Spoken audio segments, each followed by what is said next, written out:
Hello, everyone, and welcome back to another episode of Skeptics and Seekers. I am your host, David the Skeptic, and I'm joined by the other guy. Yep, I'm Dale, representing the Christian or Seeker side. And in the third chair today, yes, we've got the third chair filled. It's Louis Dizon. Hi, Louis. How you doing? Hello, I'm doing all right. Great. And for the audience who may not be familiar with who Louis Dizon is, guess what? I'm not either. We'll find out together. Hey, Dale, take over. Sure. So yeah, I invited Louis to come on. He was kind enough to come on and share his expertise with us on a few topics that we'll be getting into. I like Louis. Louis was my own personal adult Bible Sunday school teacher. So I know that he's got a lot of good things to contribute.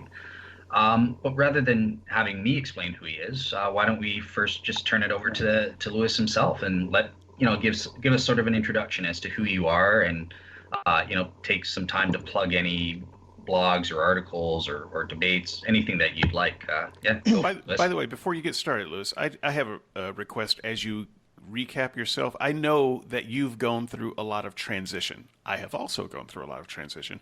But Yeah. if in your unwinding of your personal journey, I would appreciate it if you would talk about some of those major transitions that you've gone through, how you've evolved from where you started to where you are. Oh, sure. I'll give you like the Spark Notes version of what happened over the course of my life. So basically, as Dale told you, he was we went to the same church together for a few years. I was teaching Sunday school there, both the young adults and the adult classes. I'm not there anymore, funny enough. And the reason why is because I switched my denominational affiliations recently.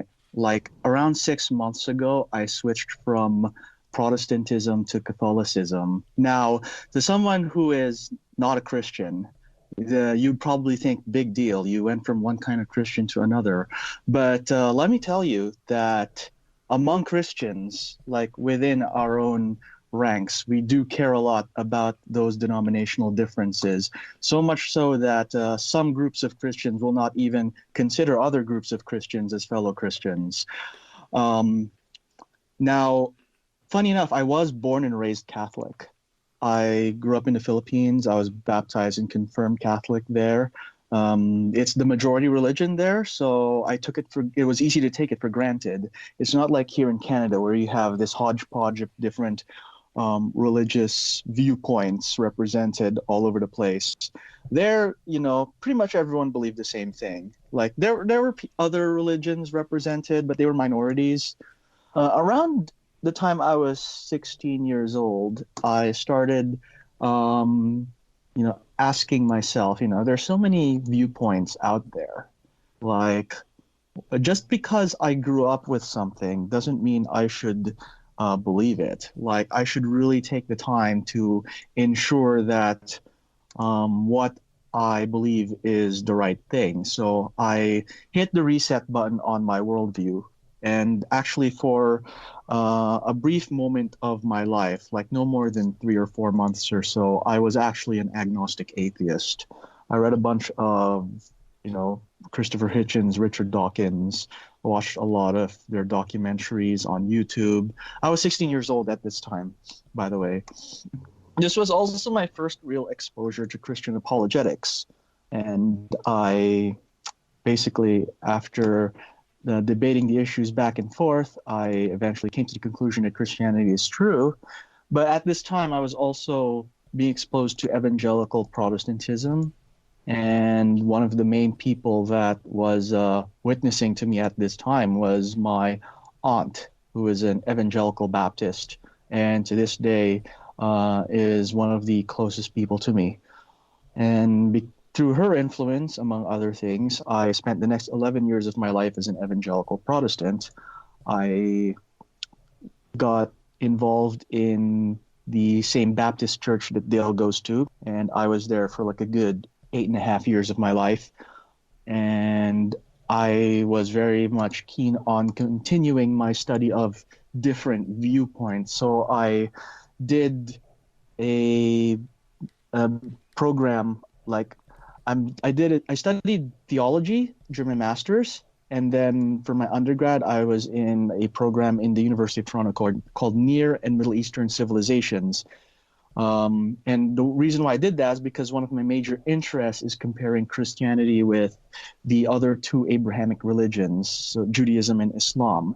And that has been one of my major areas of focus, so much so that right now that is what I am doing for my doctoral studies. So for my doctoral program, I'm doing comparative religions, but focusing on the three Abrahamic faiths. Hmm.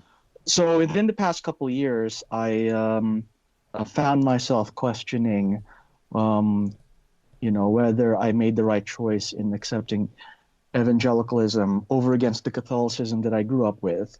And this was spurred in part by the fact that a lot of my friends who I knew were making the same transition. A lot of them were um, evangelicals who were converting to Catholicism. And that sort of, got me debating Catholic versus Protestant issues. And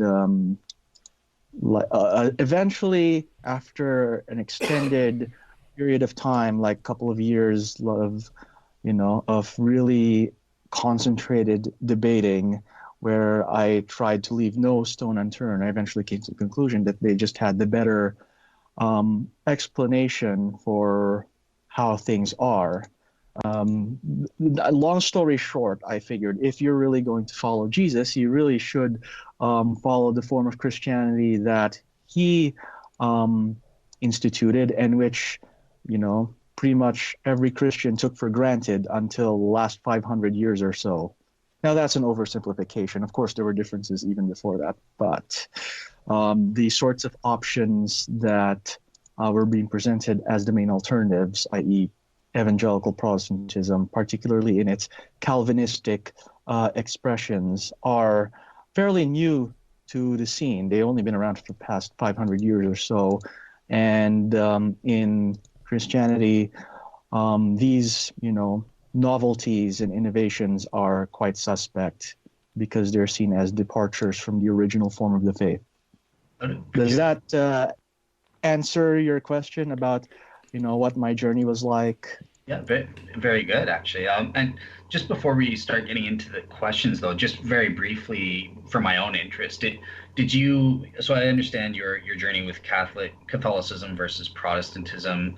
Did you also look at Eastern Orthodox or other versions of Christianity as well? Or? Believe believe it or not, this is the most common question that I've gotten when I became Catholic. It's like, why didn't you go Eastern Orthodox instead? The main answer that I could give to that is, basically it's a question of authority. Like you could argue that all of the differences between Christian groups become a question of authority. So Protestants have sola scriptura. Catholics and Orthodox both believe in scripture plus tradition, but the way they hash it out is a bit different because tradition in the Catholic context is understood in light of the magisterium of the church, whereas in Eastern Orthodoxy, tradition is more, how do you say, nebulous. There isn't like one body that tells you what is and isn't the tradition of the church. And what happens in Orthodoxy is that, you basically end up with the same problem as in Protestantism, where all of the bishops and autocephalous churches just end up disagreeing with each other over what constitutes like the authentic expression of the faith. So let me ask a follow up real quick on something that you said earlier. I don't want it to be lost. Excuse me. You said that if you were going to be a Christian, you wanted to be a part of the form of Christianity that would have been most authentic or recognizable by Jesus. And I wanted to follow up on that. So do you believe that Jesus, if we were alive today, would look at the Catholic Church and say, "Yeah, that's what I was going for"? There's been some developments over the way, but I think the fundamental structure of it is what Jesus founded. Like the Catholic perspective, of course, is that in Matthew chapter 16, when Jesus tells Peter, "You are Peter, and upon this rock I'll build my church," he intended the church to be, founded on Peter as the rock, with him as the head of the church. And that is the foundation for what we have today as the papacy. Gotcha. Okay, so yeah, and we do have a question coming up, so we can sort of dive into more details on the Catholics versus Protestantism and that sort of thing. But before we get to that, I just want to sort of generalize it with our first question, and just sort of ask you, Lewis, why do you believe that that God exists in the first place, and that Christianity, the Christian religion, in whatever denomination or form, is true in the first place? Yeah. Now, let me go back to that part where I said I was an agnostic for a relatively brief phase of my life. Like, it's not like other people who were unbelievers for many, many years of their life before they finally end up settling on Christianity. Like I think what Dale did. For most of the time I've known Dale, he was an agnostic, right? Yeah. Well, actually, I was a general theist. Like you, Okay. I went through a period of about 5 to 6 months of agnosticism. So that's interesting that you also had a period of months. But yeah, I Yeah. was a general theist. Yeah. Yeah. So this was when I was 16. So, 16-year-olds, what do they know about life? But anyway, the main thing I focused on, I mean, there are various issues, but the one that to me was the most important was the question of whether or not the gospel accounts regarding the life, death, and resurrection of Jesus actually report true history. Like St. Paul says it in 1 Corinthians 15. If Jesus rose from the dead, then Christianity is, vindicated, and becomes the most important thing ever. But if Jesus didn't rise from the dead, then everything's pointless. Like we might as well close down every church and fire every pastor and just, I don't know, convert to Buddhism or something. Gotcha. Okay, cool. So the resurrection. Yeah. And, I remember you once mentioned Messianic prophecies to me in a. Yes. So that's connected to it. So how do we verify that the events that are recorded in the New Testament actually happened? So there are many lines of evidence that we can follow that lead there. The fulfillment of Messianic prophecy is one of the lines of evidence that compelled me in that direction. To this day, whenever I am trying to convince a non-Christian to accept Christianity, whether that person is a Jew or a Muslim or an atheist, one of the things I like to do is I ask them to read Isaiah 53, but I won't tell them what chapter of the Bible that is. And then after they've read it, I ask them, who do you think it's referring to? And without fail, every single person that I've ever asked this will say, well, that sounds like Jesus. And then at which point I tell them, well, it's funny you should mention that because this was written 700 years before Jesus. So people intuitively know this. And it shows by the fact that no matter what religious background the person I'm talking to is from, they all have the same answer to that question. So that encapsulates the Messianic Have you ever prophecy asked a aspect. Jew that? Oh yes, I have. Okay, and they say it sounds like Jesus. Really? Yes, in fact, Isaiah 53. I don't know if you know this, but Isaiah 53 is not recited in the Orthodox Jewish scripture readings. So they have set readings like a liturgical, like a lectionary, basically, where they will go through specific parts of the Bible in specific times of the year. And interestingly enough, Isaiah 53 is not there. Um, and which means that even if a certain Jew um, is regularly going to the synagogue and listening to all of the scripture that is recited there, unless they actively went through this passage, they will likely not have encountered it. And funny enough, there have been many stories of Jews converting to Christianity as a result of having read this passage and wrestling with its implications. That sounds like a fantastic claim that you're making, because it seems like you're implying that Jews have a conspiracy to hide this passage from people, because if they hear it, they would automatically jump to the conclusion that Jesus is Lord. Hey, I'm just telling you the facts. It is a fact that it's not part of their liturgical readings, and it's a fact that reading this passage has caused many Jews to convert to Christianity. Okay, I will let that sit there for now. But I must tell you that I am somewhat incredulous about that claim. That's a huge conspiracy that seems like over all of this time would have been uncovered by now. So someone would have realized, hey, wait a minute. Oh, there are some Jewish apologists who will try to who are aware of the impact of this verse and will try to diffuse it. I don't know, if you want, we can go through some of the arguments for and against Messianic interpretation of this passage. Yeah, no, I don't think that will be necessary. If there's a resource, we might put it in the resource section. I'm just saying that the claim, I've heard a lot of things claimed about Messianic prophecy. I've spent way too much of my life studying Messianic prophecy. But this is, I think...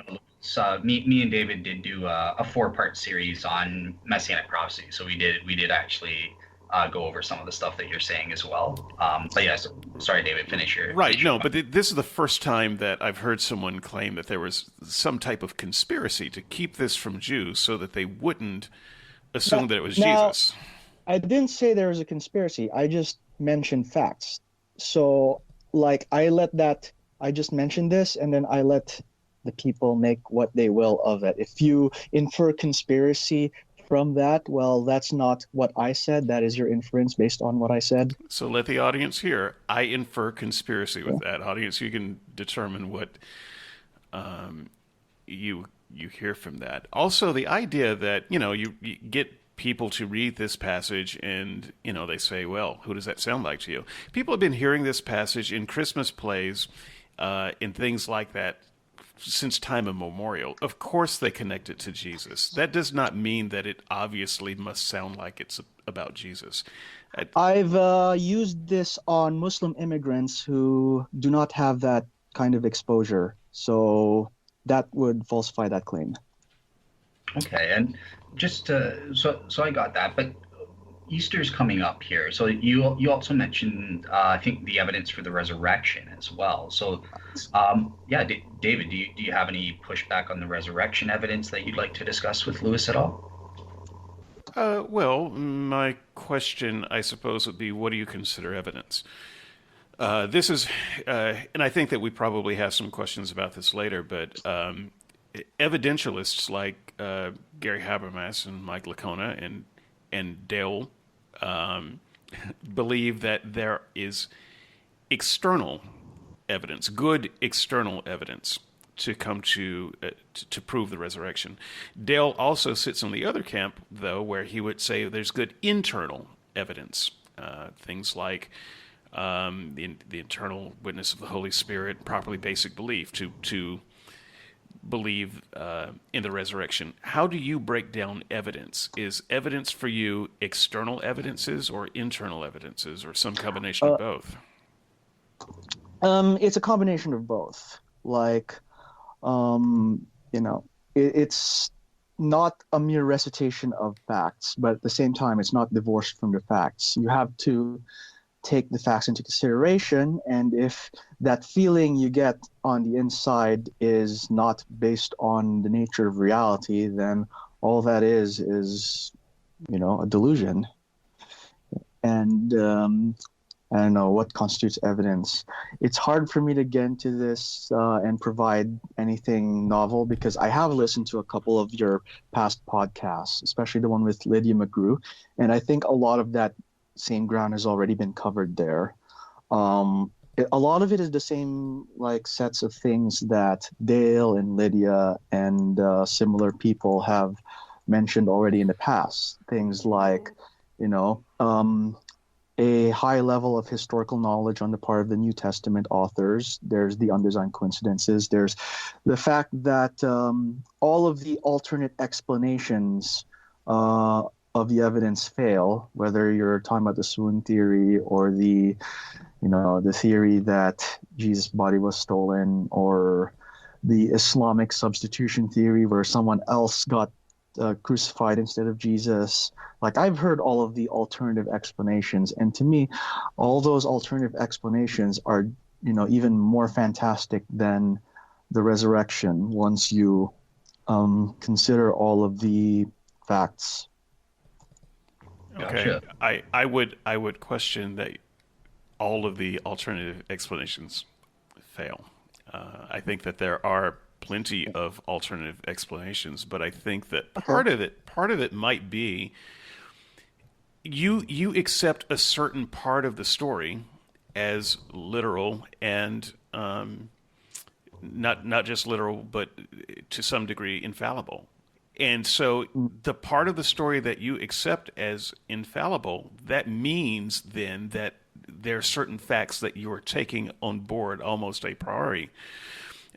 So sure, you're going to be able to eliminate a lot of alternate explanations because they don't fit the facts that you've taken on board already. But I don't take on board the facts that you do, and I think that Well, what sort of facts are we talking about that you wouldn't take on board? well, I think I wouldn't take on board most of the story, frankly. For one thing, Jesus' disciples weren't around. Okay. They weren't Let's go. there. They had fled the scene. The empty tomb. I don't take that on board at all. I don't Okay. see any reason to believe that there was ever an empty tomb. Okay. So, what do you think happened to Jesus' body then? I don't know. You don't know. No. So, it might still be somewhere out there. After all this time, I doubt it. Decomposition would have taken care of it. Oh, I don't know. We have a pretty good track record of finding 2,000-year-old skeletons. Also, it seems what this is one of the things that is incredible to me. It seems incredible to me that people just forgot where they buried Jesus. Like you think Well, they just but who tossed knew him in who a knew where they buried Jesus? Who would have known? well, The disciples weren't there. the Uh, people who buried Jesus. So imagine this. Imagine Pentecost rolls around and the disciples started proclaiming that Jesus rose again. Now let's say you're one of those people um, who disbelieve in that story and you want to prove that these guys are just cuckoos. What do you do? Well, you would consult with the people who buried Jesus and you would get them to dig up the body and present it to okay, everyone. we don't know that Jesus was even buried. So Okay, well, this what is else could have this happened is to the one of the body? well. You see, I worry about it when you say, well, what could have possibly happened if it wasn't buried? You don't even take on board the possibility that story is not true. What happened to most people who are crucified is they were thrown in a pit. They were left on the cross, eaten, and the remains thrown in a pit, probably burned. I don't. There would have been no elaborate burial for most people Um, we act crucified. we actually do have skeletons of crucifixion victims, I'm not saying that including it. one where I'm not saying it never yeah. happened. I'm saying for most people, that's what would have happened. There would have been no burial in the first place. We take on board this special circumstance that, yeah, but Jesus was different and was buried because that's what the story demands that you believe. Okay. Okay, so But let but me I get don't this I straight. don't So believe I don't believe the story. At least I don't have I don't have to believe all of the details of the story, and I can therefore consider other possibilities. It seems like you cannot consider other possibilities because you take certain facts as given and Yeah. unquestionable. Okay, and we'll let Lewis have the last word, and then I do have a quick Okay. follow up, and then yeah, we can move on. Well, okay. There are many reasons why I would accept it. First of all, you don't have to be a Christian to accept it. There are many secular scholars who accept that there was an empty tomb, and I'll try to remember who they are later on because I don't have the list on me. Also, if that doesn't eliminate the question of why the disciples started claiming Jesus rose again. It does not explain why there were no basically counter testimonies from people saying that no, that is totally not what happened.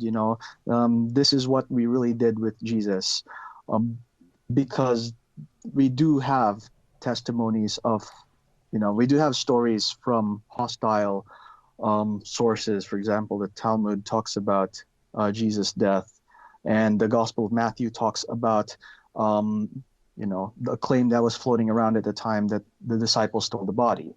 But all of these stories presuppose that there was an empty tomb. So all of that put together makes me conclude that there's no reason to doubt that there was an empty tomb. Gotcha. Okay. And just one sort of quick follow-up, because I know you mentioned you don't want to spend too much time on this, but just in terms of, since we're talking about we sort of hinted at the evidentialist approach. There are others that take a presuppositionalist approach. Would you mind just briefly sort of describing Okay. what the difference is and which one you accept and why? First of all, because I'm not a Calvinist anymore, that's sort of a moot point because the debate is really only something that takes place within Reformed circles. But presuppositionalists are a subgroup within the Reformed Protestant camp that believe that, um, you know, speaking of evidences is problematic in and of itself because people will inevitably basically interpret the evidence in light of the in light of their own biases and worldviews. Um, and therefore, you need to have proper starting presuppositions to explain the evidence. To an extent, I would still accept some of that. Like, it is true that what our starting assumptions are tend to dictate how we interpret evidence. Um, and I don't think it is possible to be completely neutral on, something as important as the nature of all of reality. But I think it does tend to be overblown at times. I would probably have a bit of a higher view of the human capacity to reason its way into truth. Although, as a Christian, I would still believe that in the necessity of grace to aid the person in the search for truth. Gotcha. Perfect. Okay. So yeah, I think we can move on to the second area of discussion, and I know this is something that's important for David. This was one of the reasons he left the faith. So it'll be interesting to get Lewis's take on this, because this is one of his areas of expertise: ancient Near Eastern cultures and languages and that sort of thing. So yeah, when it comes to interpreting the Old Testament, Lewis, Yeah. how do we approach interpreting the Old Testament texts? You know, Hmm. and you can use the example of the early chapters of Genesis. Is that literal? Is it Yeah. allegory? Yeah, yeah. Go ahead. Um, okay, so there are many possible rabbit holes we can go with this one. So let's start with the Genesis. Um, so first of all, I am to an extent uncommitted on that issue. So I know maybe that sounds like a cop out to you, but I'm not committed to either a young Earth creationist or an old Earth creationist or a theistic evolutionist perspective. So, and I also hold the view that whichever one of those explanations you take, they're all equally compatible with Christianity being true. In fact, this is even more strongly emphasized in Catholicism than it is in evangelicalism. So before we had this podcast, I linked Dale and David to a papal encyclical from 1950 called Humani Generis. So papal encyclicals, for those who don't know, are these booklets or tracts that get written by the Pope and are disseminated throughout the Church to discuss important issues that are raging at times. So 1950, Pope Pius XII felt the need to discuss the question of human origins because that was a raging issue at the time. And If just you so the audience knows, sorry to interrupt. That source that Lewis is talking about, I have already included all of the sources Lewis wants, including that one in the sources. So yeah, check it out to see what Lewis is talking about. Go ahead, Lewis. Sorry. Yeah. So the encyclical says a few things. One is that it limits the possible range of options that an Orthodox Roman Catholic is allowed to take. Among other things, the encyclical affirms the historicity of Adam. So, the idea that Adam is just a metaphorical figure and not an actual human person is ruled out by this encyclical. So a Catholic who knows his theology will affirm that there was a historical Adam. At the same time, the encyclical makes no mention about how Adam came into being. So whether he was literally formed from dust out of the ground or whether Adam was the product of like a chain of human evolution is deliberately left unanswered, and we are allowed to debate amongst ourselves which one is the more likely explanation. The other thing that the encyclical does is say that we should not just take whatever the scientific consensus is as a fact because that can change, but we should be actively involved in the debate and using our best evidence to arrive at the best explanation. And once we do that, we can figure out how that fits in with our understanding of Genesis. So yeah, David, I think you heard Lewis's answer on the interpreting the Old Testament there. Yeah, I'll let you come back. Do you have any pushback or any probing questions or that sort of thing? Let's open it up to a conversation now.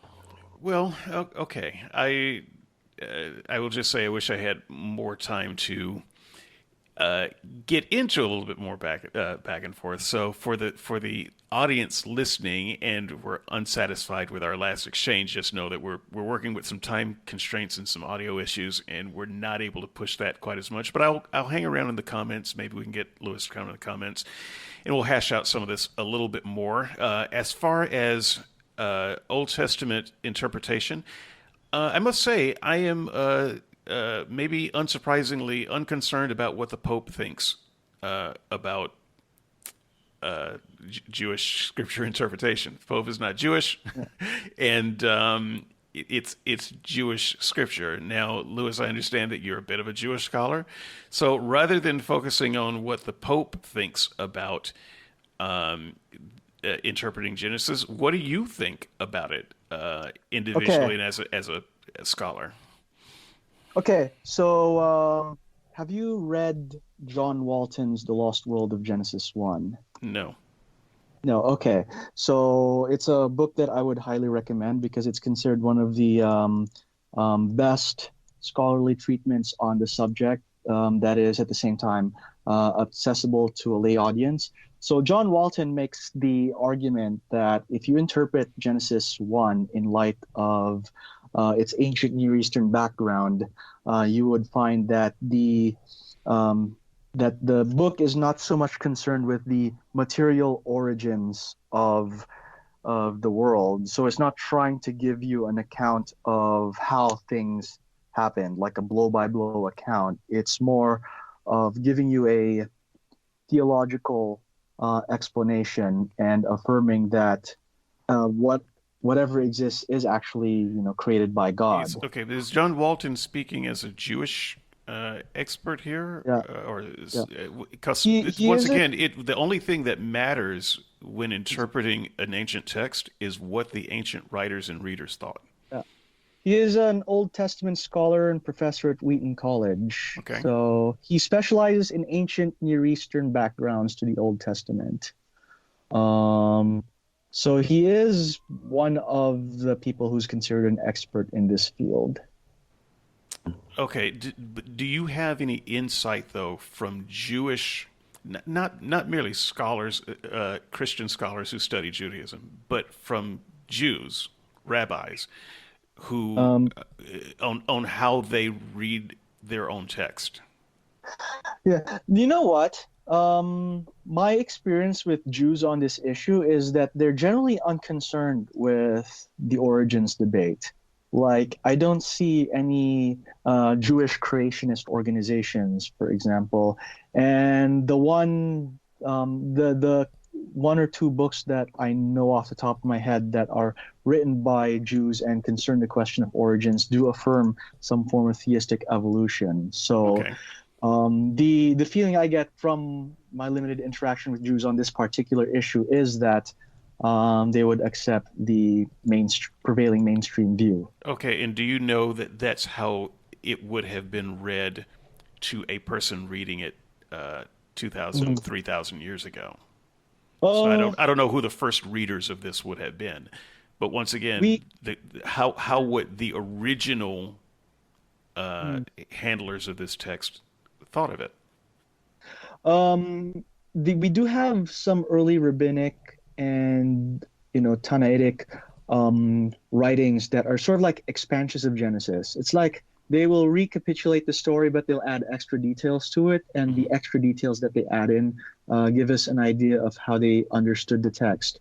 So you have, for example, the Genesis Rabbah, or you have the Targum of Pseudo Jonathan, and if you read their you know, read what they say on the book of Genesis, um, the feeling that one gets from reading them is they were no more concerned with trying to give like a blow by blow account of how things happened than the Okay, rest of the ancient Greeks I at will large. accept that. Understand? I keep probing though because I really want to. I think that that's the heart of the matter. It's not about what we think it Mhm. means. It's about what they would have thought it meant and Yeah, what the writers were trying to say. sure. So it's not fair for us to read an ancient text with our eyes. We have to Oh, kind I of read test. it, right? We have to read it through their eyes. And so that said, it sounds like what you're affirming is that the original writers of the text, to the best of your opinion, were not trying to write something literal, and they Yeah, weren't meant to be taken literal. And yet, we do yeah, take many things from the story literally. Like, for instance, there was a literal Adam and Eve. But I would say if they weren't meant to be taken literally, how do we then have the right to go in and say, well, but this part must be literal, and that part not so much? yeah. Well, there's a few ways I would go about it. One is comparing Genesis with the rest of the Bible. Whenever Adam is mentioned elsewhere in the Bible, it is taken for granted that he existed as a person. Um, Well, but so did now, the original. So was the original creation as a kind of a magical creation taken literally too. well, again, that's the thing, right? Like, which details exactly did the ancient readers think were historical, and which ones did they take as, poetic or allegorical? Um, Well, okay, so it Paul said God created man first and then the woman, and this is part of what yeah, of Paul's idea of why the woman was to be subordinate to the man, and so clearly scholars as late as Paul were taking the story literally. they take the so Paul believed that Adam existed and that Adam sinned and that his sin brings about um, brings about the fall, which is again, as I told you, that is within the range of things that are regarded as historical, in which, from a Catholic perspective, you sort of have to believe. Like that doesn't tell you, what was the sequence of events preceding Adam that led to his coming about. Well, but I just quoted the Bible, not the Pope. Yeah, According to exactly. the That's the Bible, Paul point. says Adam was created first, and then the woman. So he's taking Exactly. this. He's taking the event of creation, as told in Genesis, as a literal thing. No, he's Are you taking. disagreeing with that? No, I'm not. Okay. I'm saying but that's exactly the thing that I just said earlier. That Paul takes the historicity of Adam for granted, and so does, Right, but it's not almost just the every Jewish. historicity of the man. It's the historicity of the sequence of creation events. He is taking the creation itself literally. Adam created first, the woman taken from him. It's the way the story is written.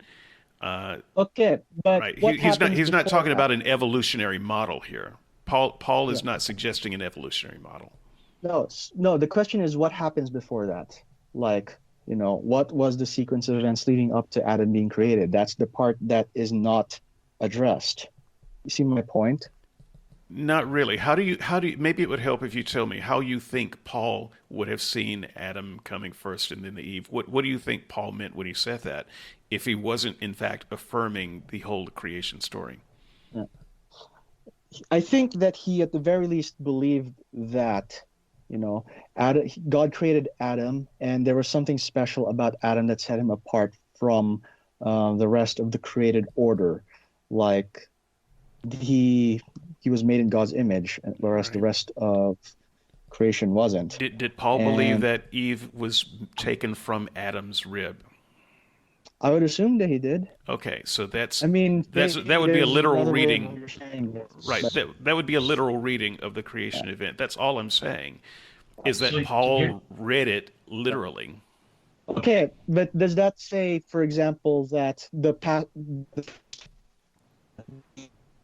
for example, that in Genesis 24 hours or not? That doesn't solve that issue.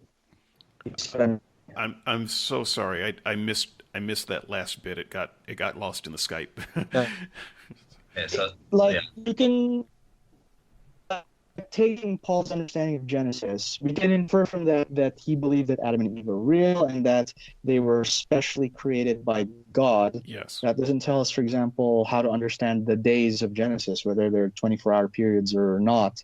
That doesn't tell us whether um, you know, evolution took place in general. I would Um, somewhat agree with you if I were being hyper technical about it, and I yeah, see what you're trying to say. I think, but I don't understand how you get the right to separate it out that way. Since what Paul says does indicate that he takes a pretty fantastic part of no, the story as no, literal, and so why would we carve that out and say, well, he clearly took that literally, but maybe he didn't take the rest literally. I don't. because he doesn't say anything about the rest. That's the point. They were not concerned with trying to figure out the details of the rest of the story. Like they don't want the like if you asked, I mean, okay, this is starting to delve into speculation, but what might Paul have thought of the days of Genesis? Well, the fact of the matter is, we don't know. He never said anything about it. Okay, but we don't have any reason to think that he thought of it as any less literal than the part of the story he quotes. Yeah. That's all I'm saying. And it seems to me the way it feels to me, and I don't mean this in a mean way, but it kind of sounds, especially from a Catholic background, that what you're saying is, well, the part that we can prove to be, historically and specifically wrong, let's set that aside. Obviously, the Bible was speaking figuratively about that, but the part that Paul affirms, with some detail. Okay, well, I guess we have to say he meant that literally, but you're trying to almost protect the story by taking out the parts of it that would be wrong if you just read it in Well, a natural reading. well, first of all, I wouldn't say it's wrong. because that's assuming that um, the that if a certain understanding of it is wrong, then the whole thing is wrong, which of course is a really naive way of reading it. Second, if we, you know, again, it's all about what is the ancient Near Eastern background to this text. So, how much do you know about other creation accounts in the ancient Near East? Like, do you know anything about the Enuma Elish, for example? So I know a little, but well, Yeah. I'm happy to say a little and Okay. and emphasize a So, little. so, so the general consensus amongst uh, Old Testament scholars, people who are aware of the ancient Near Eastern background to Genesis, is that it was written at a time when there were many competing um, myths about the creation of the world. Agreed. And a lot of them involve the world being made out of chaos or competition of many gods. If you read the Enuma Elish, it's funny how it recounts the creation of the world. Like Marduk kills Tiamat, and which is this weird dragon monster creature, and then basically dismembers Tiamat, and out of those dismembered body parts, all of the rest of creation is made.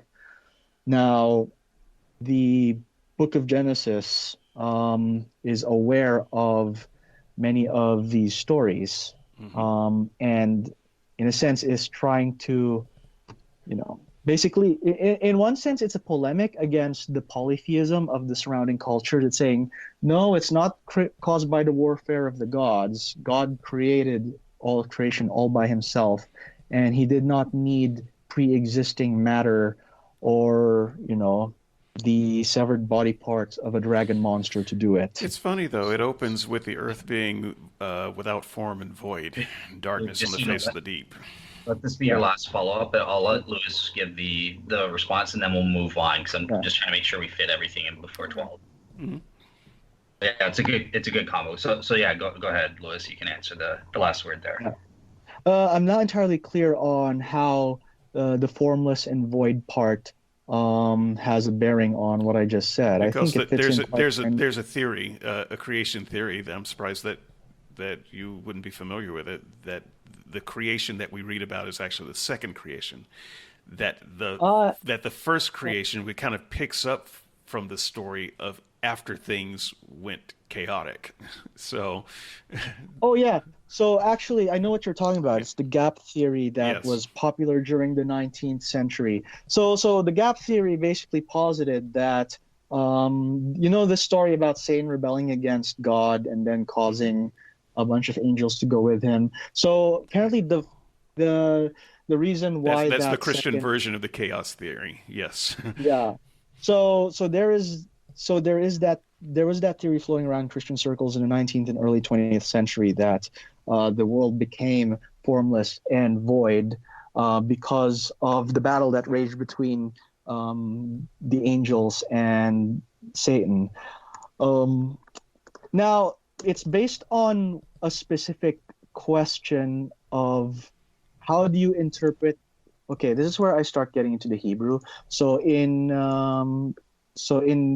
the Hebrew text of Genesis, it says, "Bereshit bara Elohim et hashamayim ve'et haaretz," and then verse 2 it says, "V'ha'aretz hayta tohu v'vohu v'choshek al panei tehom v'rok Elohim rachefet al panei hamayim." So in the beginning of verse 2, you have what is called a vav, and the vav is what we would translate in English as the word end, Hmm. but the vav can be understood as something a what you call it, a consecutive. So people think that the vav in the beginning of verse 2 indicates that there was some sort of gap in between what was said in the beginning and what was said in the verse that comes after it. And that's where people try to insert the gap.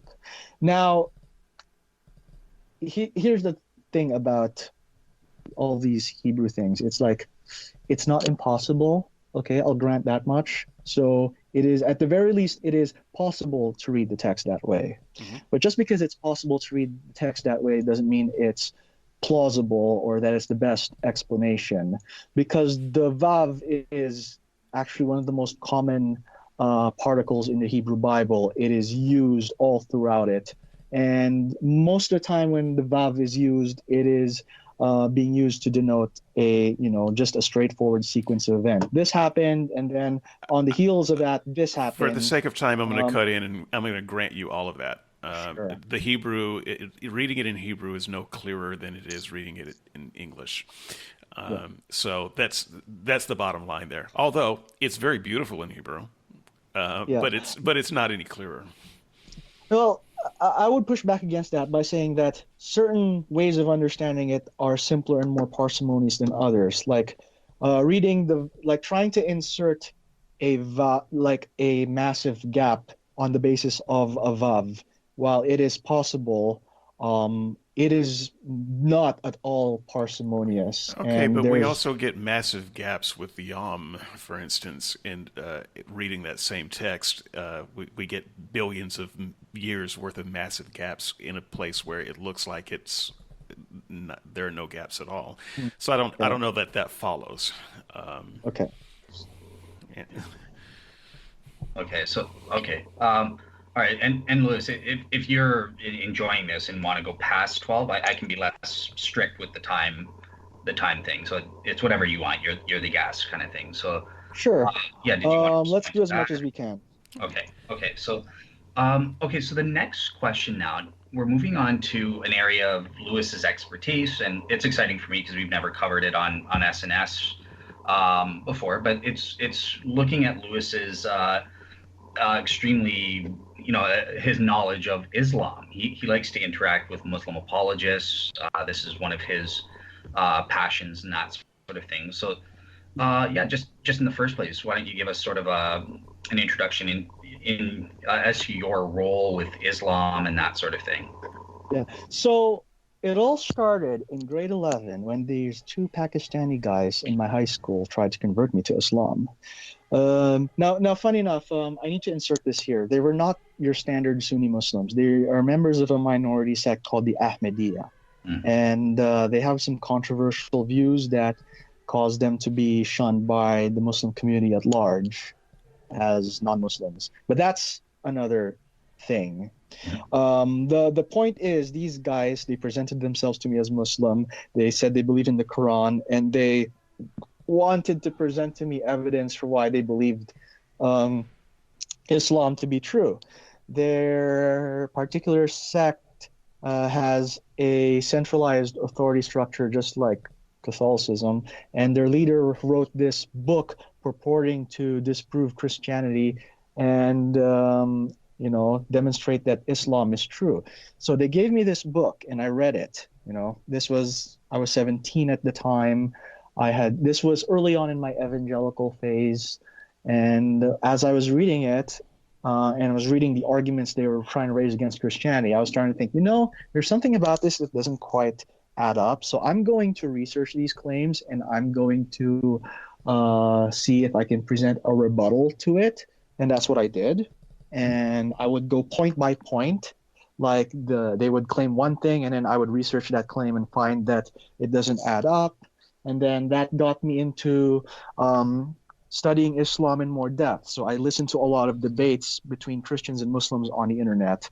I've got a pretty good lay of the land when it comes to the Muslim debating scene. I've read the Quran, and I've also taken the time to learn Arabic, because Muslims will claim that you don't really understand the Quran unless you read the Quran in Arabic. So me, being the kind of person that I am, took that as a challenge and decided I would learn Arabic so I could be like, okay, you say that you have to read in the Arabic to make sense of it. Here, I'll read the Arabic with you.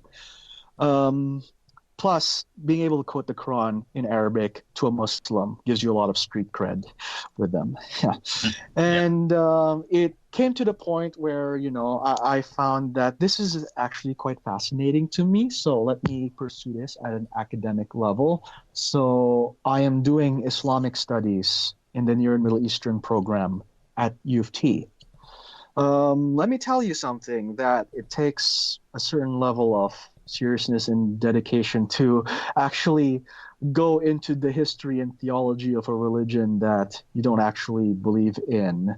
Um, but that goes to show you that, I take my Muslim colleagues very seriously.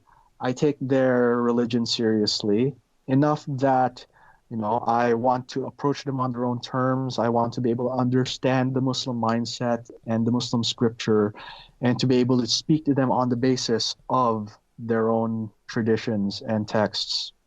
Gotcha, perfect. And so I know this is not something that David's very knowledgeable about, and we are running up against time. So what I'm going to do is just sort of ask a follow up and get your take, based on what I know is important for some of the skeptics, because some of the skeptics have come to us and, oh, Christianity, Islam, Judaism, all those Abrahamic faiths, they're all just the same. It just depends where you're born and that sort of thing. So yeah, why don't you take some time? What are some of the significant differences between Islam and Christianity?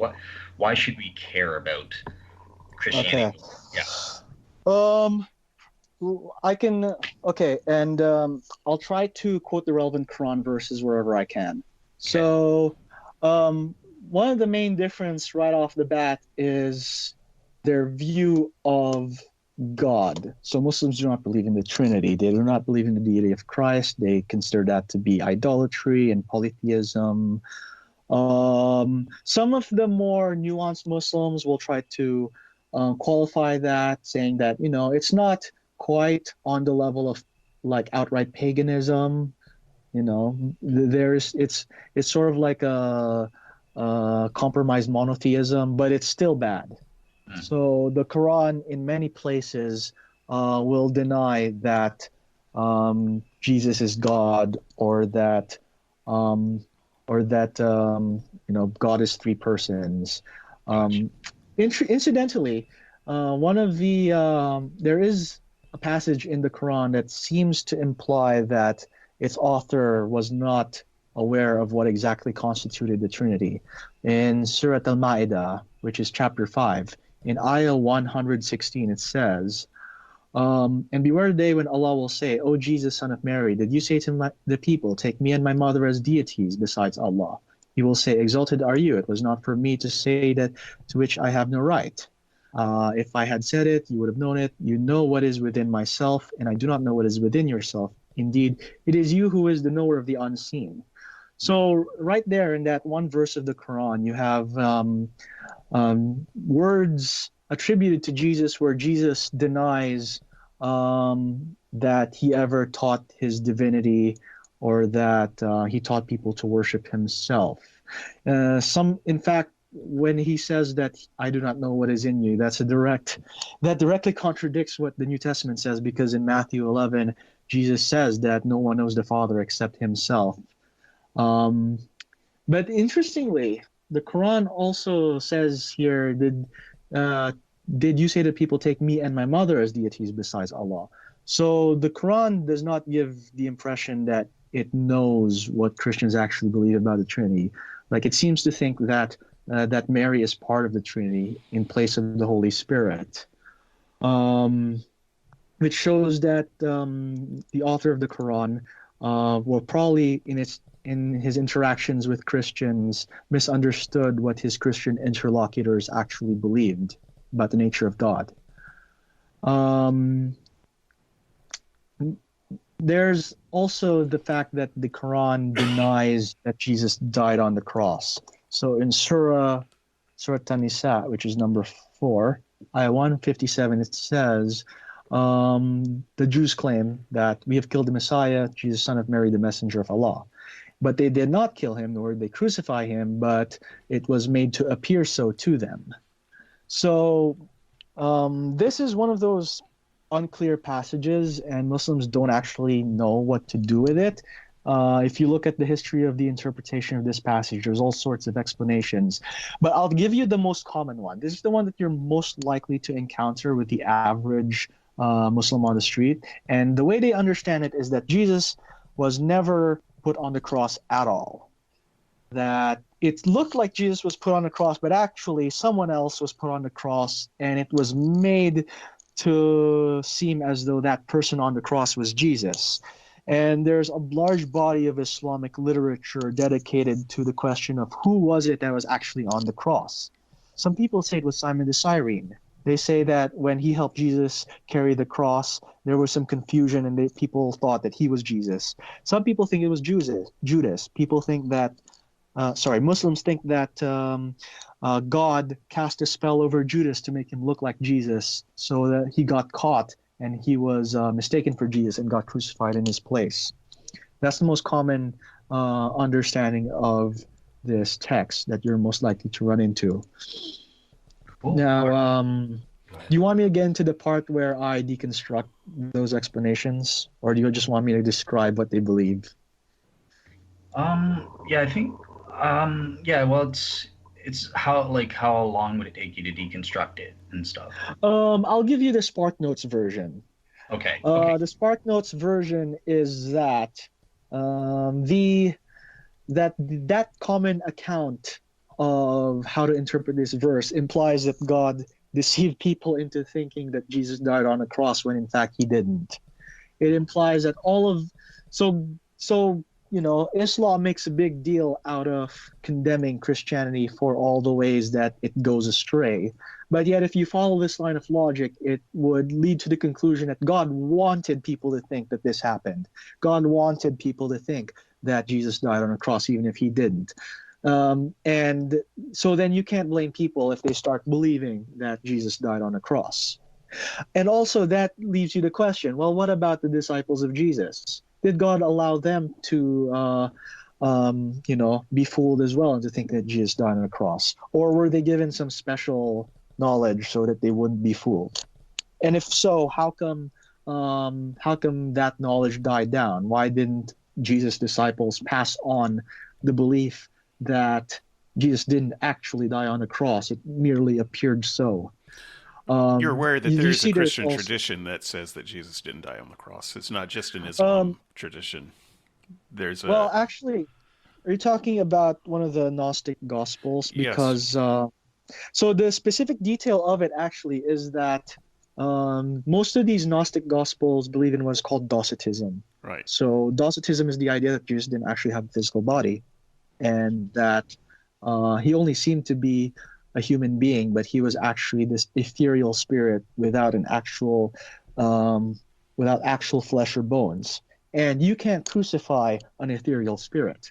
So it seemed as though this Jesus was crucified according to this Gnostic account. But in fact, all you crucified was a specter, a phantom. And because he is not I actual, think but human. I think the one that I'm thinking about has someone else actually dying, a kind of a substitution, or someone that was maybe a physical stand-in for Jesus, but not the Okay. actual Jesus, and Jesus is kind of standing over it all, laughing. It's a ridiculous story to be sure, but I think the original is a ridiculous story too. I'm just pointing out that there is not just Muslim tradition, but Christian tradition Okay. that goes down that road.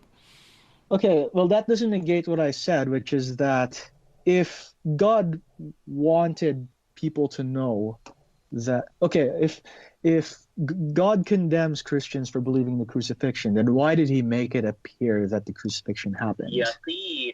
Oops, sorry. Yeah, that's That good. was That's that all right. was an Arabic word that I clicked on, All and it right. caused my computer to pronounce it. Yeah, that's No. okay. I would just to be clear, I wasn't necessarily trying to contradict what you were saying. I was just adding to the fact that this is not a Muslim only idea, and it didn't even originate with them necessarily.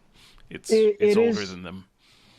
you know what? That's actually quite possible because there's also an increasing body of literature that suggests that many of the stories that are found in the Quran are originally derived from apocryphal Jewish and Christian traditions. Um, and actually, we do have confirmed instances of this. For example, the Quran talks about Jesus as a child fashioning birds out of clay and causing those clay birds to come to life. Hmm. That's in the infancy Gospel of Thomas. So we know where that story came from.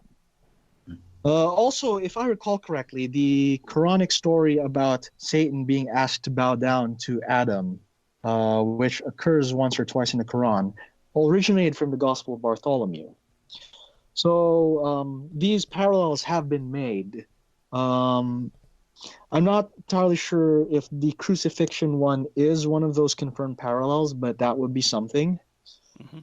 Um, Well, I don't know whether it's directly from it any more than you could say the Jesus story is a direct copy of Mithraism. But I think that the idea of a non-physical Jesus was around long before uh, mm, the Muslims, and the idea that yeah, God, maybe yeah, deceived people into thinking that Jesus was put on the cross. yeah, Once again, that began in Christian traditions. yeah. Well, depends on how widely you want to use the term Christian, because whether or not Gnostics actually count as Christians is something of a debatable issue. Well, we count Catholics as Christians. so, so Or do we? I don't. Oh yes, we have like they they will know I've had extended conversations with my former Baptist pastor on that particular issue, like Yeah. who is and isn't within the fold of Christianity. yeah, Yeah. I All was right. hoping we could get Right. to some of that, but I don't know if we will. But Well, go ahead. I'll give it back to Dale. let's okay. So that's good. So I'm happy with the Islam. So let's move on to question 4 then. And this I'm gonna turn it over to David to ask his question because I know this is a key. This is what a lot of the skeptics in the audience are waiting for. It's on the immorality or the ethics of the biblical God. So David, I'll turn it over to you. What is your question that you want to interact with Lewis about God's morality?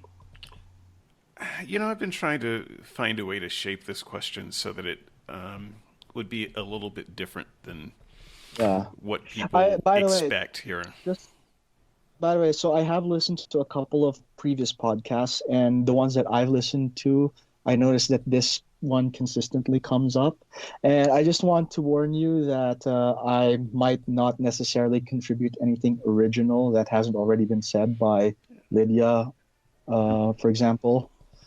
Well, Um, so let me just try to turn this question a little bit so that maybe we can get a more interesting take.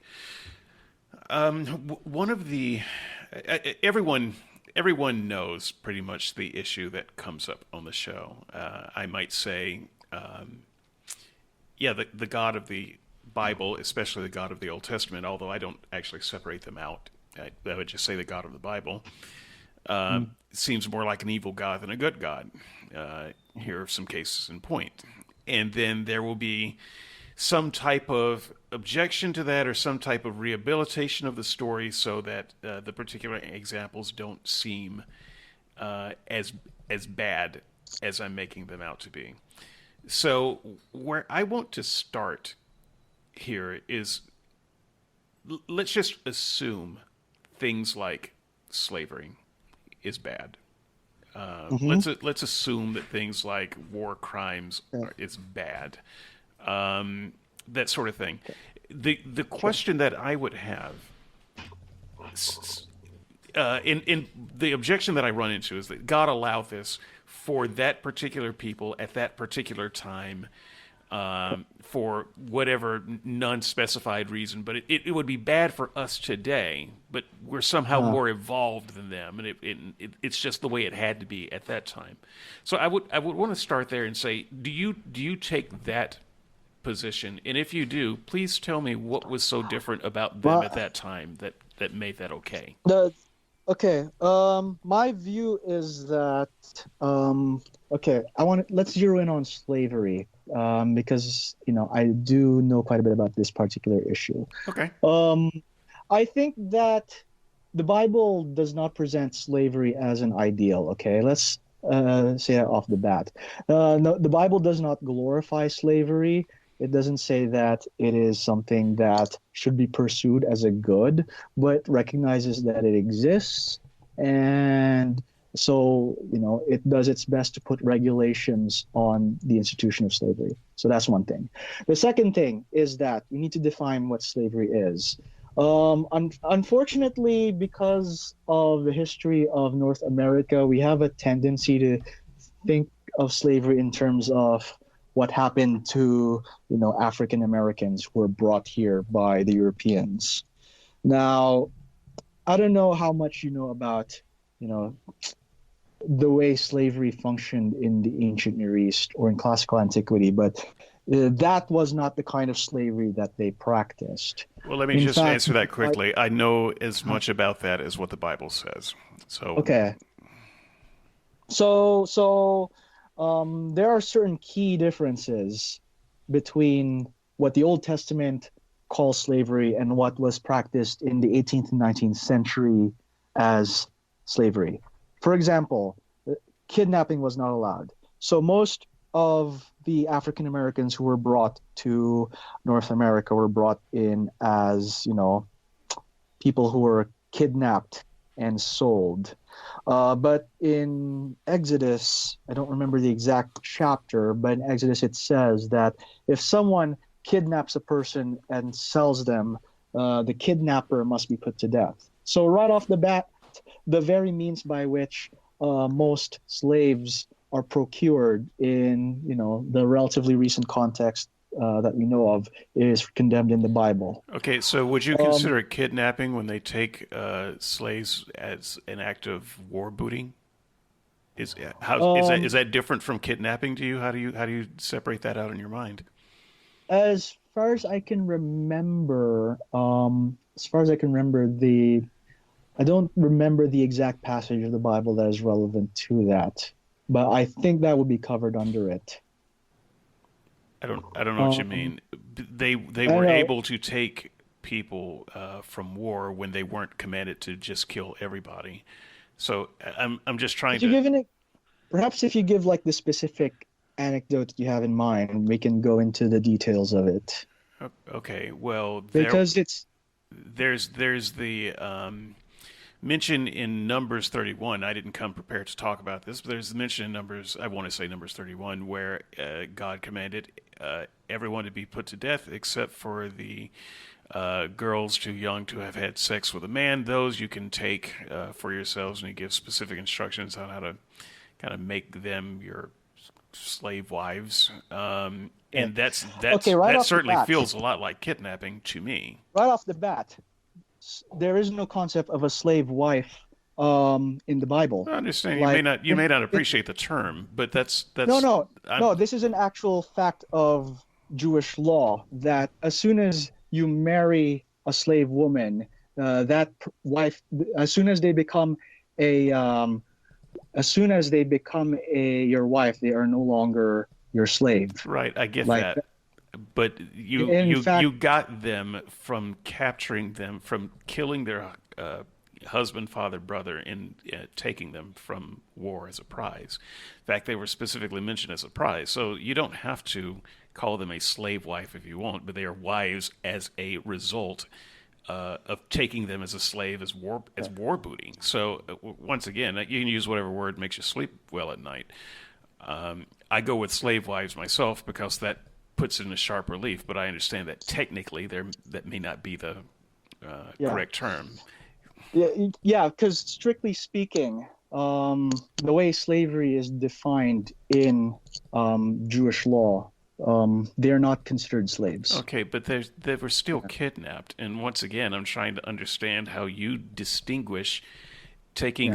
taking people as war prizes and distinguishing that from kidnapping. Yeah. That's a good question. I will have to get back to you on that at a later point. Okay. But I know that this is generally treated as a different header from slavery. That's fine. If you want to write something up, I will be glad to post it on the Yeah, blog as a sure. an initial post, so we can because once again we didn't come prepared to discuss the subject per se. But you mentioned, so you were, it seems like you were about to say, well, there's some huge differences between the chattel slavery of that time and the chattel slavery of our time. By the way, it's all chattel slavery. Chattel just means property, and uh, Okay. so I don't Tell me some other distinction that you think there Okay. was.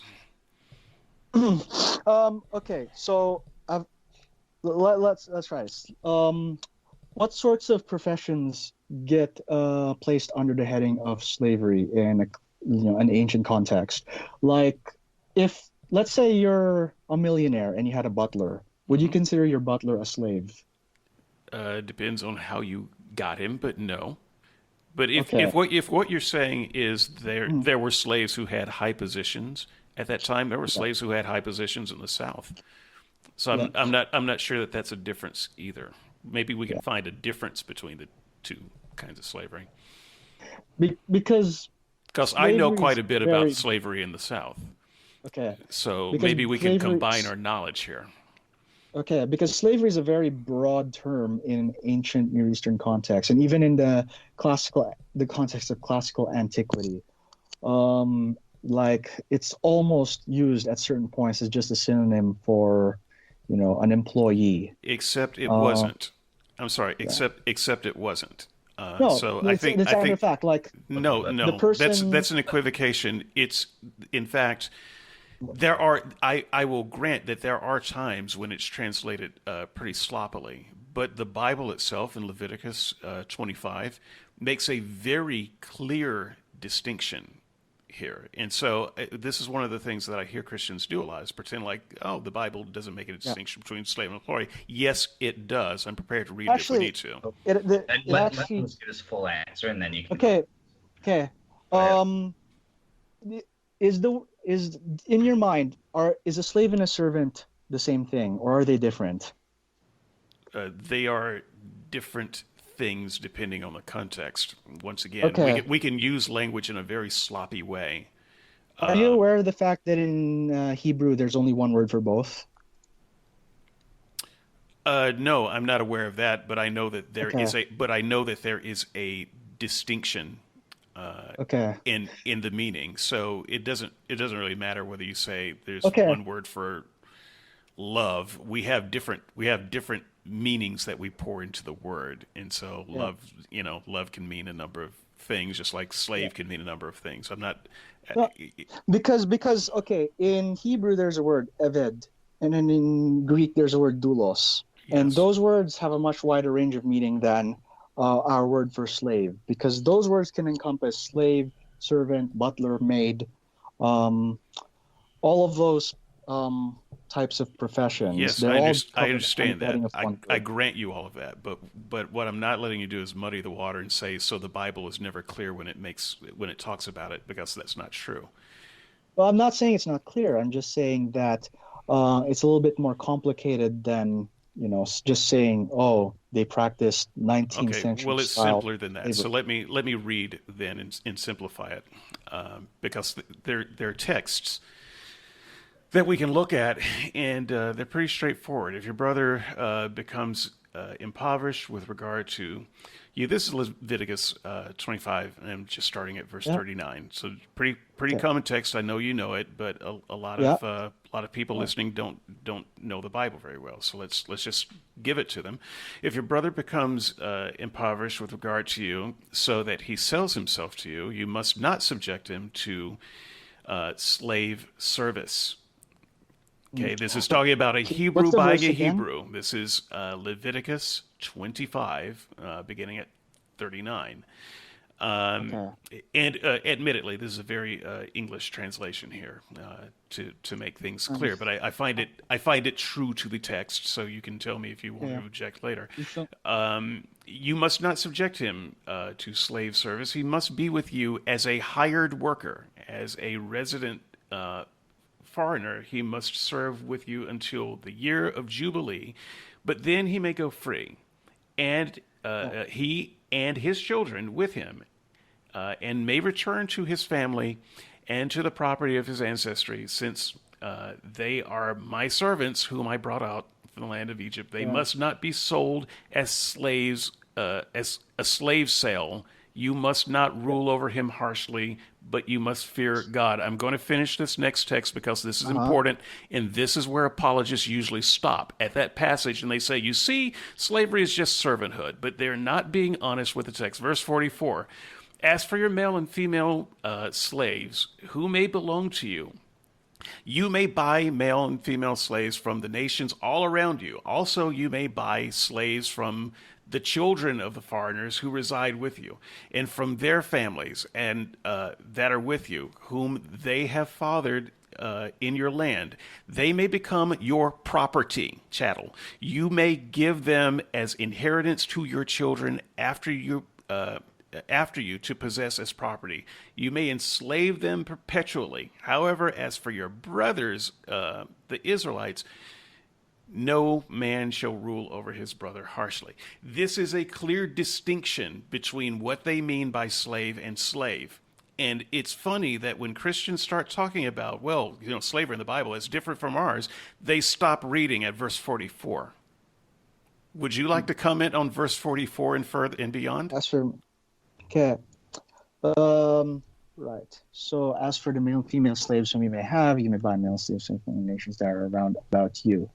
I would say that a lot of the regulations still apply there.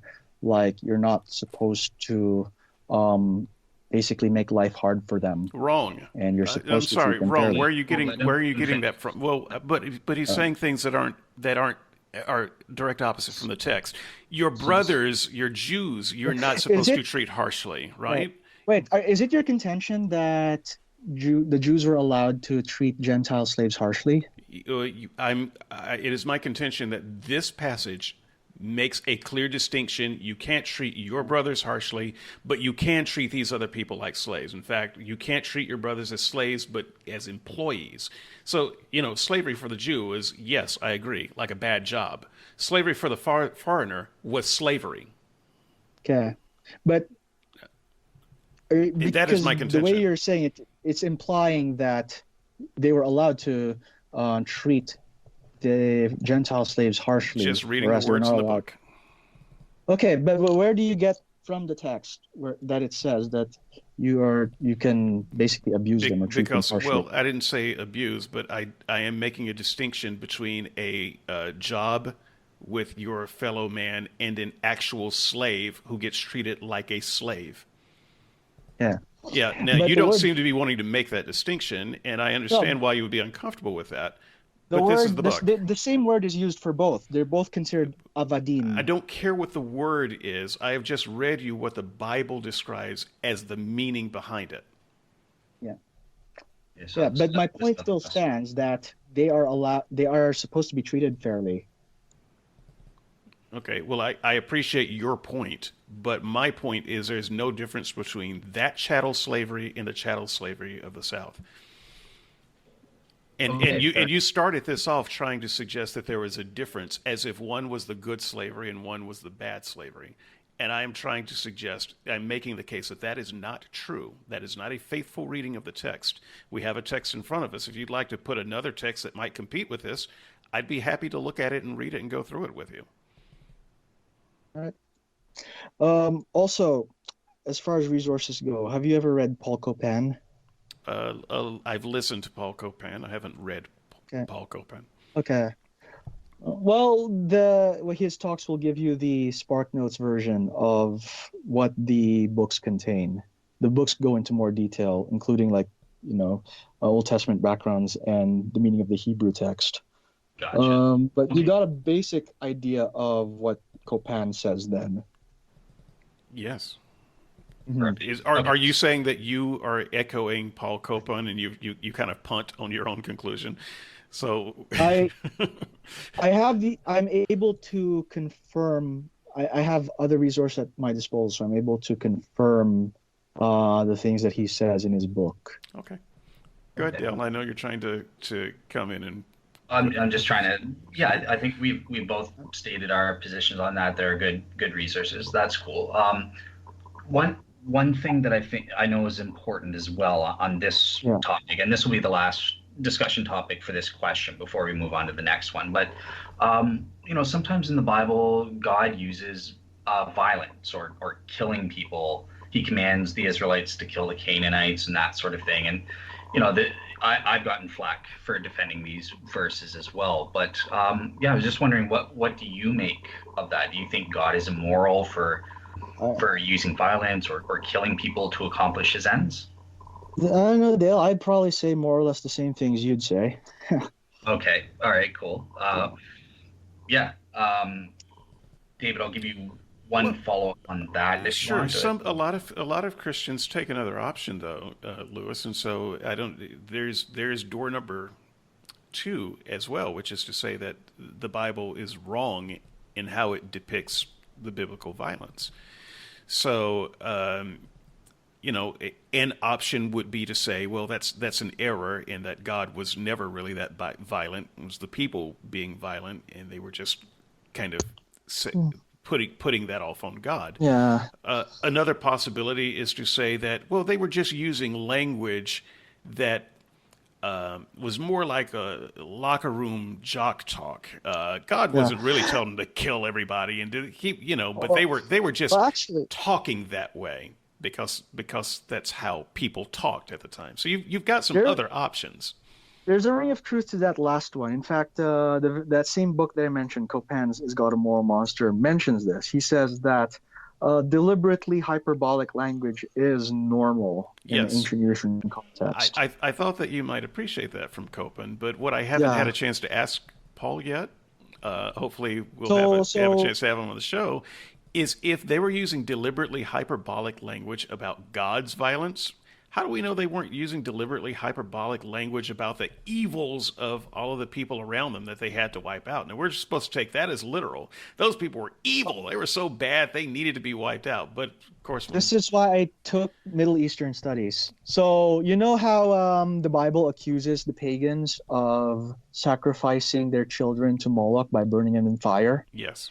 We have archaeological evidence of that. We have found in various sites that were previously populated by Canaanite and Phoenician populations, like charred skeletons of infants. So we know that they actually did that sort of stuff based on archaeology. Sure, but I would also wonder then, but how do we not know that when God said wipe them out, he didn't mean wipe them out? When God said he was going to kill the firstborn of every Egyptian, that seems pretty harsh. We assume that he actually did that. That wasn't just hyperbole.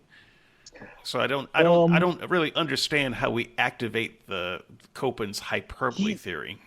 He connects the text of the book of Joshua with similar documents that were written around the same time, which used similar language. Okay, so I know that my follow-up time is used up. I just wanted to throw this in because I get this response from people a lot, and I never get a response after this.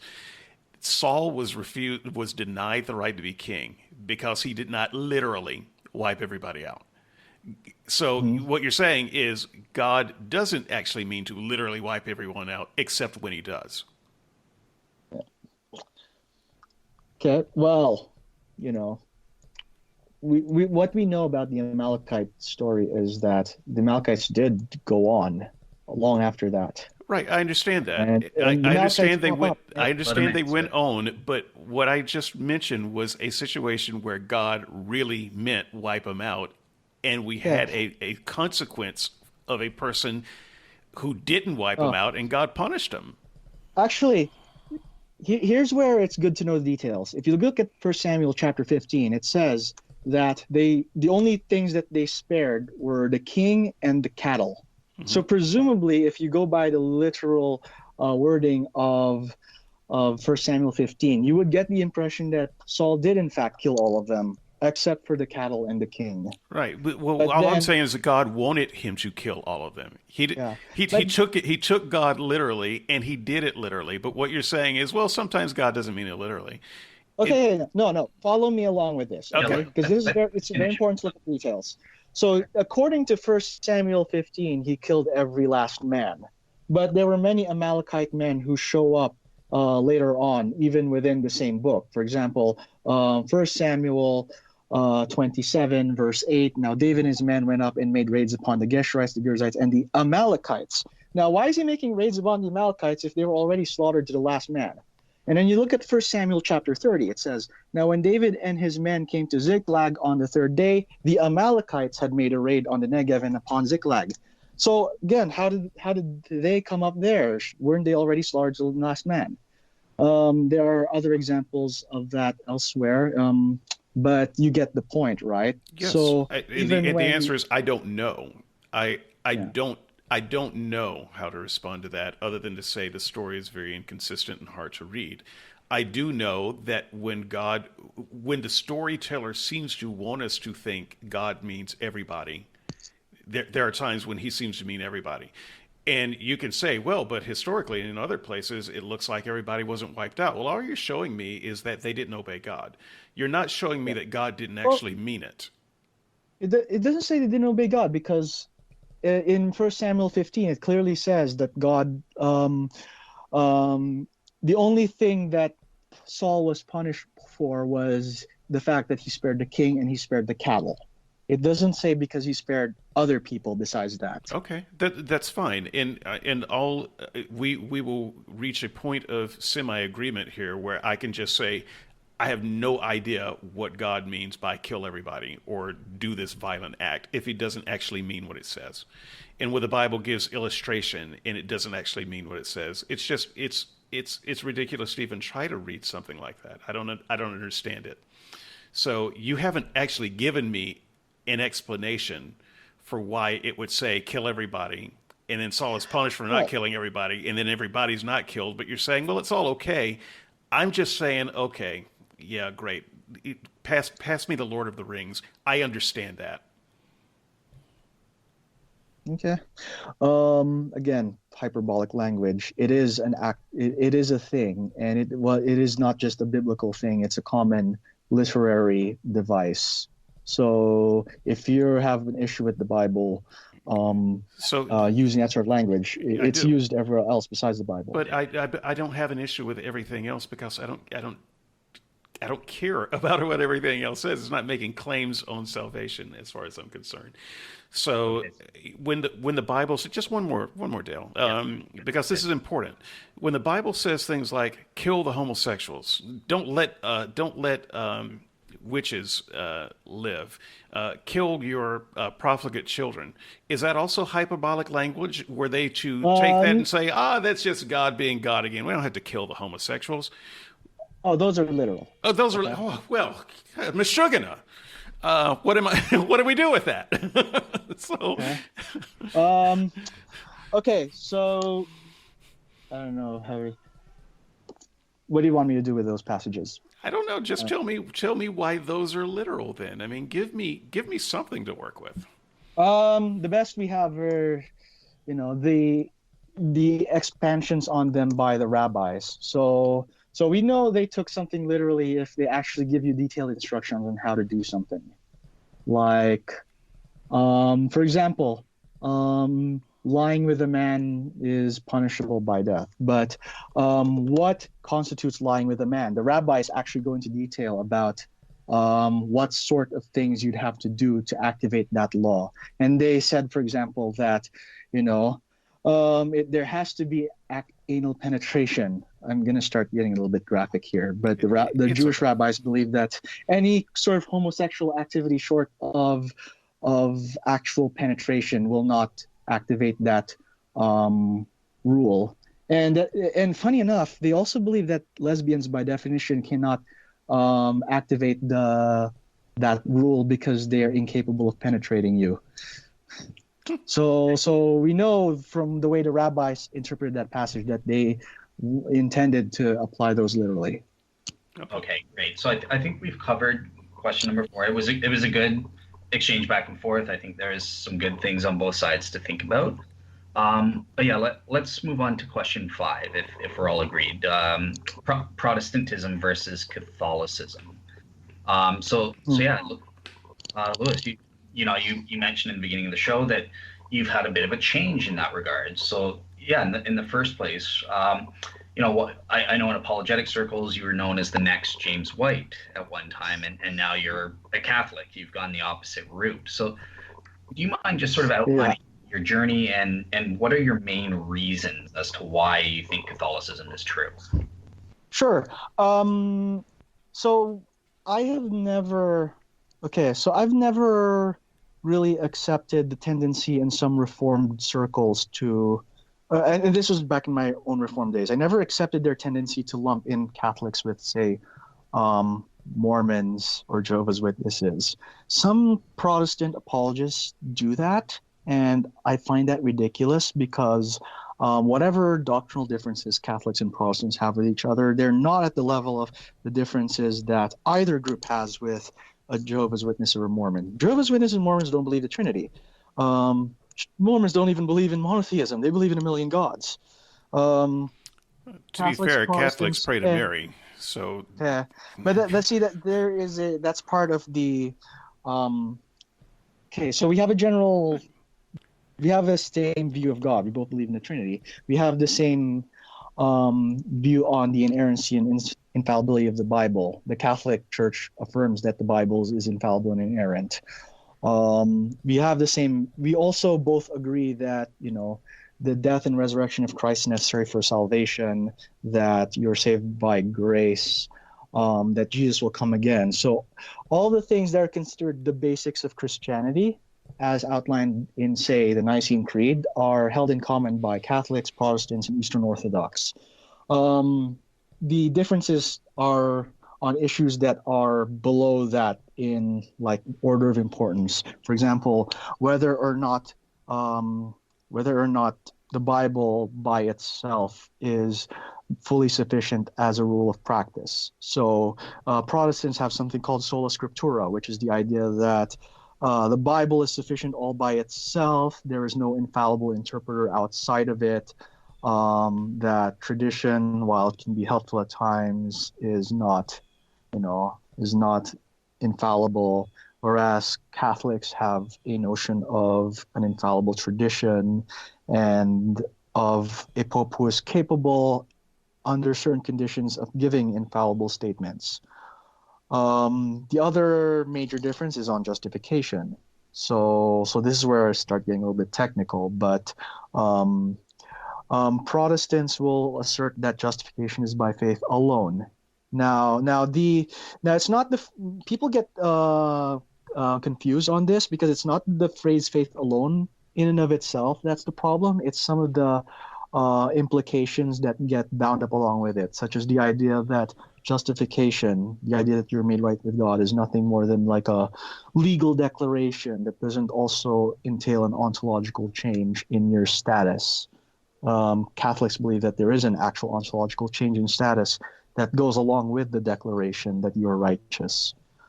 And then, below that, you have all of the other differences. Purgatory. Again, praying to Mary and the saints, that is a big thing.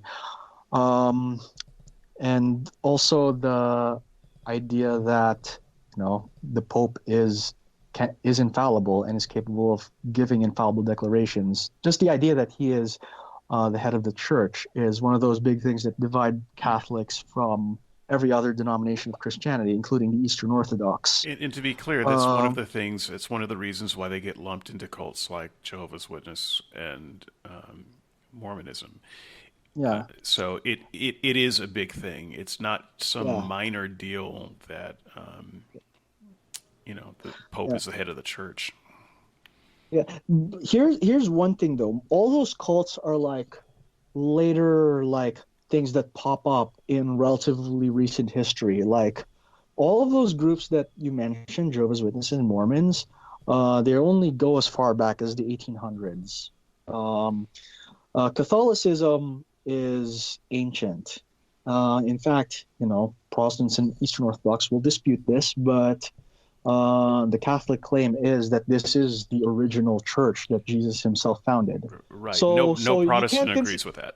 So yeah, but it is a fact that Protestantism didn't exist until 500 years ago. So something cannot be a cult if it's in fact the original expression of that religion.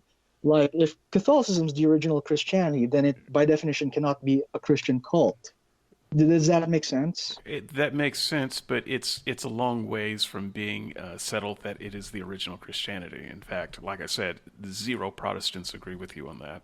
And even Okay, though I but am not a Protestant these days, because I am an atheist, I would also not agree with you. Catholicism is not 2,000 years old. So it's easy to make that claim that we were the original ones. I come And from a denomination that made that claim as well. Lots of and What people was can your make that claim. denomination? I I'm was just curious. Church of Christ, a very Ah, small ca- kind of uh, I call it a okay. cult, frankly. So I think that its claim is bat shift crazy. Yeah. That said, that's the claim. I can give you their justifications from the claim. It's very easy for people to justify that they were the original vision that Mm. Jesus had. and Okay. listen, in answering David, just to clarify for the audience, so this is one of your positive reasons, this argument from pedigree as to why you made the switch, right? Is that correct? That is actually one of the major things. So Gotcha. there's one thing that Catholics and the Eastern Orthodox have that Protestants don't, and it is a concept of apostolic succession. Yes. And this is the idea that each bishop, if you trace the line of like the ordination of every priest and bishop, you'll eventually go back to the original 12 apostles. So the original 12 apostles ordained bishops ordained bishops, those bishops ordained those bishops, et cetera, et cetera. And then you go down the line and you'll be able to trace that lineage all the way through. In fact, in fact, this is one of the reasons why Catholics and Orthodox generally get along with each other better than either group gets along with Protestants, because we have that in common with each other. Um, and even on the level of what did the early church believe, there are a lot of things that were taught in the early church that would be totally verboten to Protestants today. Now, that's a simplification because Protestantism is a many-sided phenomenon, and maybe some groups will agree with them, but the vast majority of evangelical Protestants, Calvinists, etc., would not. For example, the idea that the Eucharist is the actual body and blood of Christ.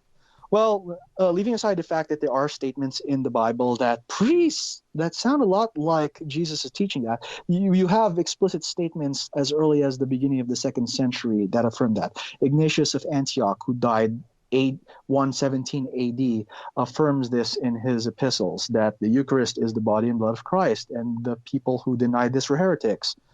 Or the idea that baptismal regeneration, which incidentally, from what I know of the Churches of Christ, this is one of the things that set them apart from evangelicals, the idea that baptism is actually salvific. Yes. That's affirmed by Catholics, and that is affirmed in the early church. Yes. Except we Justin Martyr, wouldn't think of it as a sacrament, but yes. yeah, yes. But the idea that it saves goes back to the early church. Justin Martyr, AD 130, the Epistle of Barnabas, around the same time period, the Shepherd of Hermas, also around the same time period, all say that baptism is how you become born again.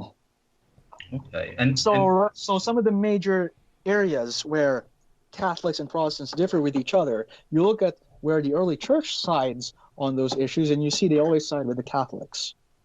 You might get the odd exception here or there, but the general trend holds. Gotcha. So, Sure.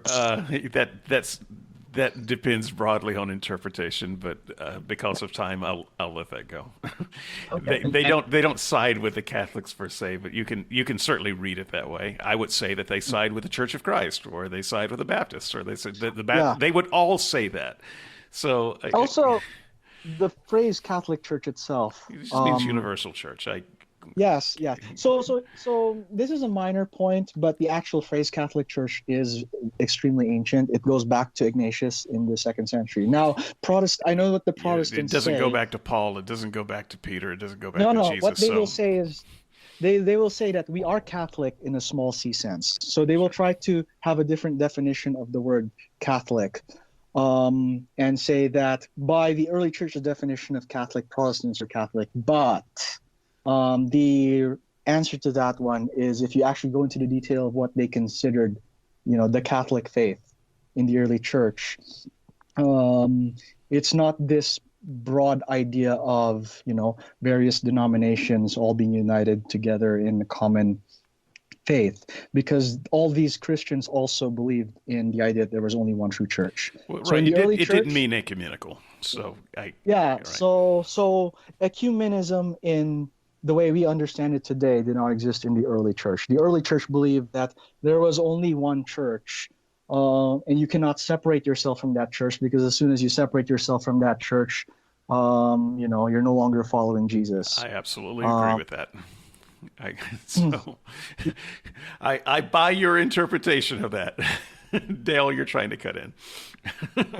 Okay, sure. So yeah, I was saying, okay, so great. That's and did you mention some of the other reasons? Like I know in the sources for the audience, I've included a blog article where Lewis sort of outlines his reasons as to the change, and I think there's Well, about four of them there. So For, if you want for to the just out, sake of time, I'd like to throw in my question, so maybe he can fold that into his reasons, if you don't mind, Lewis, sure. because it would be a shame for this to go undiscussed. Yeah, I think this It is it important it has information. to do with this idea of Ecumenism. there you go, ecumenism. Um, so, on the Catholic side, generally, Catholics say Protestants, yes, okay, you're also Christians. You're going to end up in heaven somehow. Christians depends. A lot of Christians, especially the more conservatives, would say no. Catholics, not Christians. You, Lewis, are Yeah. Protestants. Never mind whether they're right or wrong. I don't care about that. Are they, in their current form, Christians on their way to heaven when they die? We would grant them the title of Christian. I don't, as a general rule, Catholics do not say Protestants are not Christian. Maybe there's like one or two exceptions here or there, but as a general rule, we'll grant them the title of Christian. As to whether or not they are going to heaven or not, that point is a matter of debate. I think that Well, what is it they from your may. perspective? I am agnostic on that. I will neither affirm nor deny that Dale or any other Protestant is going to So hell. if you think it is possible, though, you think it It's is possible. 50, maybe 50-50, they go to heaven, they go to hell because they're in the wrong church. Yeah. Um, yeah, I don't know. I don't want to put a Well, statistic on right. that. No, I'm just gonna. I'm not trying to pin you down to statistics. I'm just trying to understand Okay. your answer. You think that it is possible that Yeah. because people are in the wrong church or the wrong branch of Christianity, they will end up in hell. Is that a yes for Yes. you? Okay. There's one qualifier I'll add to that. So, in Catholicism, your level of cultability depends on how much you know. So let's say a certain Protestant has never actually taken the time to investigate this question. They never taken the time to actually figure out what Catholics believe. Maybe they live in a country where there are no Catholics. Everyone is a Protestant. Okay, that person is less liable than someone who let's say you were previously Catholic and you left that. That sort of person has no excuse.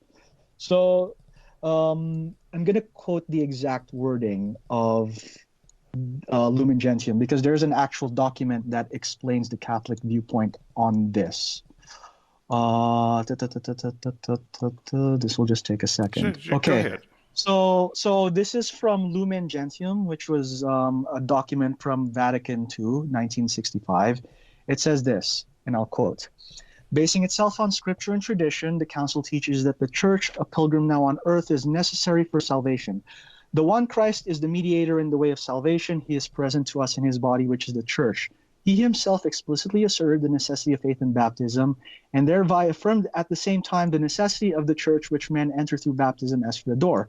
Hence, they could not be saved who, knowing that the Catholic Church was founded as necessary by God through Christ, would refuse either to enter it or to remain in it. And then it goes on to say, but those who, through no fault of their own, do not know the gospel of Christ or his church, but who nevertheless seek God with a sincere heart and, moved by grace, try in their actions to do his will as they know it through the dictates of their conscience, those too may achieve eternal salvation. So there is a certain level of, how much you know about Christianity or Catholicism determines how much you're accountable for. Well, it seems to me that the worst thing you could do to a person then is to try to teach them. Because if they are born in a different tradition and you think that they are in a saved condition where they are, because in my church we would have called it getting a ride on a baby ticket. If they've got the baby ticket, why take it away from them? Well, first of all, we don't. First of all, we don't actually know who specifically these passages apply to. So just because the abstract idea of the possibility of a non-Catholic getting saved exists doesn't mean we're allowed to just take it for granted that any given person who is non-Catholic is going to get to heaven. So it's like, so the way Catholics, at least Catholics who take their faith seriously go about it is, maybe you'll get to heaven, but I'm not taking any chances. Wow. Okay. Awesome. All right. Perfect. Yeah, I think that covers all of our questions for this week. I hope it's been a good time. Hopefully you enjoyed your time on the show, Lewis. Yeah. Okay. And awesome.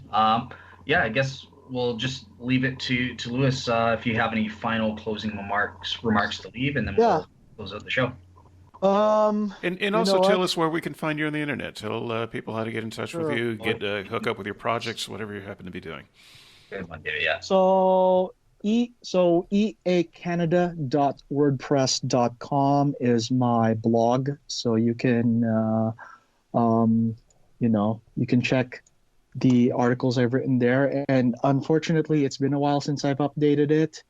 I really need to add new content there, but Lord willing, I'll do that soon. If anyone wants to get a hold of me, you can get a hold of me through my University of Toronto email address, which is Louis, Luis.Dizon, Dizon, @mail.utoronto.ca. And I'm more than happy to field questions by email. And also, my main thing that I like to do is to suggest resources. So rather than tell you what I think, I will tell you what experts in a certain field think, and I will recommend the relevant scholarly material for any given topic. Okay, and we have a lively group at skepticsandseekers.wordpress.com. So we'll put up the blog post. I always write a blog about these casts. You are welcome to write a response to my blog post when I put it up. It'll be sometime later today. And we've got, like I said, we've got a lively group in the discussion board. If you want to stop by, I'll send you a link. You can come by and interact with the animals. The posters. Watch out for a guy named Darren if you see him. That sounds like fun. Yes, it is fun. Darren, one of the smartest people in our blogs. This is all inside stuff. Darren is the bane of Dale's existence, and therefore I love Darren. Keep up the good work, Darren. But all of you guys there, Darren, Brian, Plato Byrne, Joyce, come on by. And send Louis Dizon your questions. Awesome. All right. Well, thank you. Thanks again, Louis, for doing me the favor of coming on our show. And hopefully the audience enjoyed this. And have a good week, everybody. Well, it was a pleasure. Thank you for having me on. And hope you all have a good weekend as well. All right. Bye-bye, everybody.